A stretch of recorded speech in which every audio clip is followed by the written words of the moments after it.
ওই I love you আর চলবে না। 10 বছর আগে হলে লক্ষ্যেত গড়বেতা থেকে অভিনেতা দেবের নাম না করে কটাক্ষ শুভেন্দু অধিকারীর। মঙ্গলবার পশ্চিম মেদিনীপুর জেলার গড়বেতা শহরে ঝাড়গ্রাম লোকসভা কেন্দ্রের বিজেপি প্রার্থী প্রণব টুডুর সমর্থনে সর্বমঙ্গলা মন্দিরে পুজো দিয়ে জনসংযোগ যাত্রার মধ্য দিয়ে ভোট প্রচার করেন রাজ্যের বিরোধী দলনেতা তথা নন্দীগ্রামের বিধায়ক শুভেন্দু অধিকারী।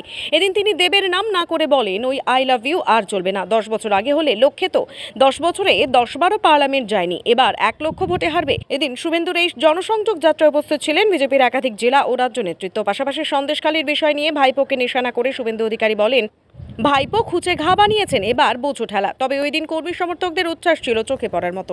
যেমন গল্প ফাঁদে এতদিন মার্কেটে ছিল না, 10 বছরে 10 দিনও পার্লামেন্ট করেন, 1 লক্ষ ভোটে হারবে। ওই আই লাভ ইউ চলবে না, ওটা 10 বছর আগে হলে খেত লোক। দাদা, সন্দেশখালীতে আবার মহিলাদের বিক্ষোভ, বারবার ধরে কেন বিক্ষোভ হবে? এর জন্য ভাইপো দায়ী। ভাইপো খুঁচিয়ে ঘা করেছে, এবারে বুঝুক খেলা। ভাই ছেড়ে দেন, বাঁকুড়া যাবো।